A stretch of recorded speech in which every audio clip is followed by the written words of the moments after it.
राधे राधे।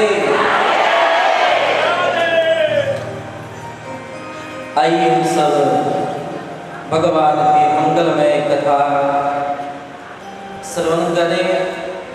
और हम आप तो भागवत ही हैं, भगवान से जुड़े हैं। जो भगवान से तो भागवत का प्रधान लक्षण क्या होता है जानते हैं? भागवत का प्रधान लक्षण है भगवान के नाम संकीर्तन को गाना। भगवान का स्वरूप है रसोमय सब। हमारा आपका भी स्वरूप रसमय हो जाए, हम भी रसवाले बन जाएं, और वह तभी संभव है जब हम भगवान के नाम को गाएं। इसलिए पूरे भागवत का सार तत्व भी है भगवान के नाम। तो बाद में समझें या पहले समझें या अंत में समझें, ये भगवान के नाम ही समझ में आने वाला है और कल्याण कराने वाला है। इसलिए ताली की सेवा करते हुए आइए हम लोग भगवान के मंगलमय नाम का सुनें। तत्पश्चात आज की कथा में हम लोग प्रवेश करें। ताली की सेवा करते हुए प्रेम पूर्वक गाएं। जय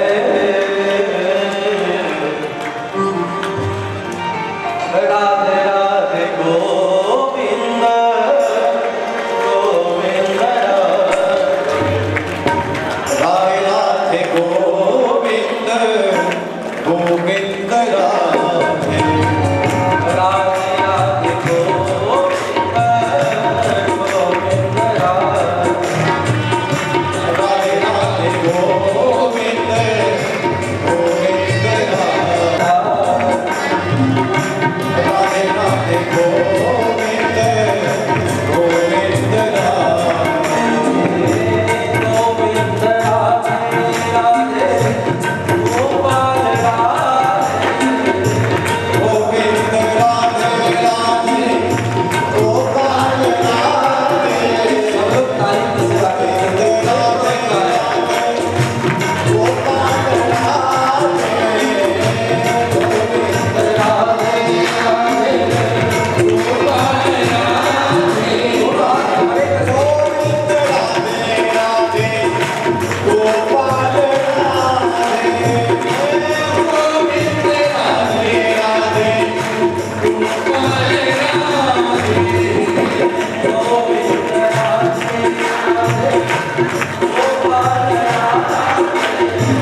विश्वोत्पत्त्या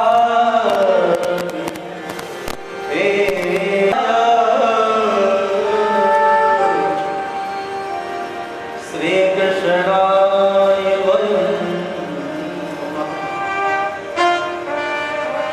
परम मंगलमय आनंद कंद अखिल लोकाधिपति जगत नियंता जगत पालक जगदाधार भगवान जो सभी जीव मात्र पर अपनी अकारण करुणा बरसाते रहते हैं, ऐसे प्रभु के हार्दिक इच्छा से आज हम सभी का वास्तविक भाग्य उदय हुआ। धन संपत्ति हो जाना, मान प्रतिष्ठा होना, अनेक प्रकार की कामना जो हमारे मन में है ये सिद्ध हो जाए, इन सबको भागवत धर्म के अनुसार भाग्य नहीं कहा। भाग्य उसे कहा है जब हम उन परम तत्व परमात्मा से अपने आप को जोड़ लें।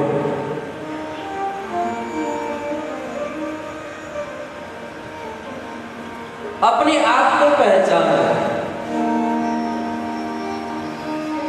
मैं कौन हूं, मेरा कर्तव्य क्या है, मुझे करना क्या चाहिए और कौन से कार्य में हम फंसे हुए हैं। गीता में भगवान ने कहा ममैवांशो जीवलोके, जितने भी जीव मात्र हैं सब मेरे ही अंश हैं। रामचरितमानस में ईश्वर अंश जीव अविनाशी, भगवान अविनाशी हैं तो हम आप अविनाशी क्यों नहीं हो सकते। नैनम चिंतन्ति शस्त्राणि नैनम दहति पावकः, शरीर के भीतर कौन रहता है जो सदैव हम सबको जागृत करके रहता है और ऐसे जगाने वाले को ही हम भगवान कहते हैं, परमात्मा कहते हैं। और उन्हीं भगवान का अनेक रूप में अवतार हुआ करता है। भगवान के अंश होने के कारण, संसार में आसक्त हो जाने के कारण हम सब अपने आप को भूल जाते हैं। वैराग्य स्थित या स्थिर नहीं हो पाता, इसलिए हम अपने आप को संसारी मानते हैं। लेकिन यही तत्व, यही वैराग्य वे परमात्मा सदैव जानते रहते हैं, इसलिए उन्हें हम भगवान कहते हैं।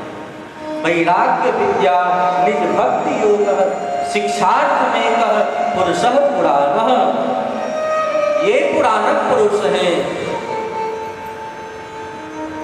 और पुरुष भी कोई और नहीं, केवल और केवल हमारे गोविंद ही हैं, भगवान ही।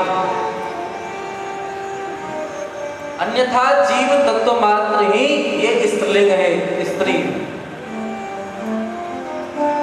और ऐसे भगवान ने अकारण अपनी कृपा करुणा करके भारतवर्ष में जन्म दे करके अपने भक्ति योग्य, अपनी भक्ति से युक्त स्थल, भक्ति रूपी आह्लादनी शक्ति जानकी, जिनका जन्मस्थल यह मिथिला क्षेत्र है, ऐसे मिथिला क्षेत्र में जिनके बारे में उपनिषदों में बड़ी चर्चा है, बड़े बड़े अमलात्मा विमलात्मा मुनि महात्मा हुए। श्री सुखदेव जी महाराज तो यहाँ तक कहते हैं, एतै वै मिथिला राजन आत्मविद्या विशारदा योगेश्वर प्रसादेन द्वंद्वैर मुक्तैर गृहस्वपि। ऐसे ज्ञानी महापुरुष इस मिथिला क्षेत्र में हुए हैं जिनका प्रथम प्रश्न ही होता है योगेश्वर महाराज से, महाराज यह मनुष्य का देह क्षणभंगुर है। एक तो मिला है दुर्लभो मानुषो देहो देहि नाम क्षणभंगुरः तत्रापि दुर्लभम लोके वैकुंठ प्रिय दर्शनम। यह मानव का शरीर मिल गया, लेकिन फिर भी इस मानव शरीर को प्राप्त करके भी अगर हम वास्तविक सुख का अनुभूति नहीं कर पाते हैं, अगर जीवन भर संशय युक्त ही हमारा जीवन है, तो ऐसा जीवन की प्रशंसा देवताओं ने नहीं, मानवों ने ही नहीं किया है।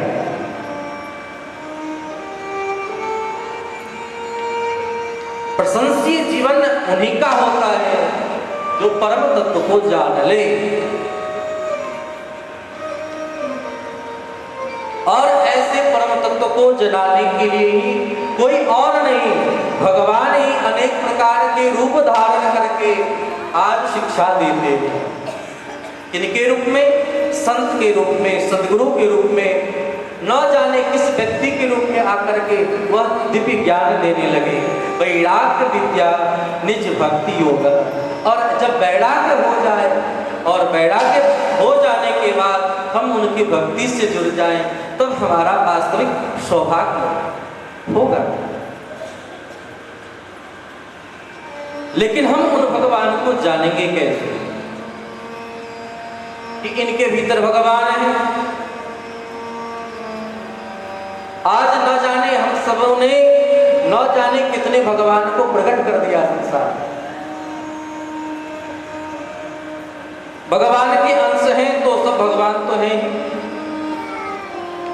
ईशावास्मिदं सर्वम, भगवान कहाँ नहीं, हर जगह। लेकिन जिनके जीवन को हम देखें, दर्शन करें और दर्शन करने के बाद हम आनंदित हो जाएं, हमारे भीतर में दिव्य तत्व जागृत हो जाए, उसे ही हम सबको भगवान मानना चाहिए। और ऐसे भगवान के अगर आप पीछे रहेंगे तो ही आनंद हो सकता है, अन्यथा नहीं।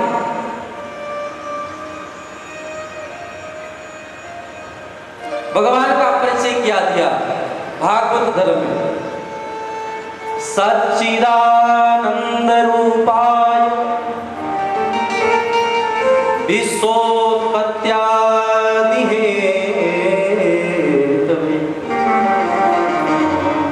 अगर कोई पूछे कि भगवान किसे कहते हैं, तो इतना भेदभाव प्रकट होने लगता है। कोई कहे हम राम को मानते, कोई कहे कृष्ण को मानते, कोई कहते काली को मानते, कोई दुर्गा को मानता, कोई शंकर को मानता। और क्षत्रिय भी बहुत सारे भगवान हर जगह हैं। इतने में हम भटके रहे, क्या यह कल्याण करा सकता है? कोई व्यक्ति तो यह भी कह दे कि इतने भगवान को प्रकट किसने किया? इन संत महात्माओं ने ही तो प्रकट किया, इन पंडितों ने ही तो प्रकट किया। अगर हम संशय में फंस जाएं, मेरी क्या गलती है? ऐसे समय में श्री सुखदेव भगवान ने कृपा किया जीव जगत के ऊपर। यह स्वानुभाव मखिल श्रुतिसारमेक मध्यात्म दीप मति कृषितां तमोन्दम संसारिणां करुणया पुराण गुह्यं तम व्यास सोन्मुपयामि गुरुं मुनि। ऐसे अध्यात्म रूपी दीपक का प्रकाश करके हम जीव जगत के मध्य में रखा।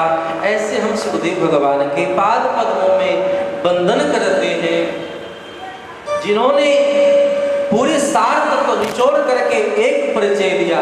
हम भगवान किसे कहें? अन्य देवी देवता भी भगवान के द्वारा दंडित होते हैं।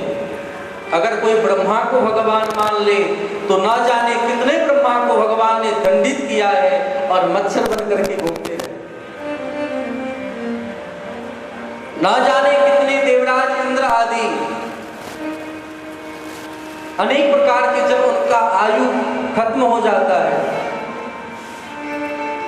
खत्म हो जाने पर वे भी मृत्यु को प्राप्त हो जाते हैं, वे भी सत्य नहीं है। तो भगवान का पहला परिचय दिया, हम आप ध्यान दें, क्या है परिचय? सत्य। संसार में आप देखें, जो भी वस्तु अगर परिदृश्य होता है, दिखाई पड़ता है, क्या वह सत्य है कि नहीं? सत्य वर्तमान में ही नहीं, आज जल रहे कल बर्फ बन जाए, आगे चल करके गैस बन जाए, ऐसा ना। तीनों काल में, प्रेजेंट, पास्ट, फ्यूचर, तीनों स्थिति में बराबर हो। सत्यव्रतम सत्य परम सत्यम, सत्यस्य योनि नीतम च सत्य।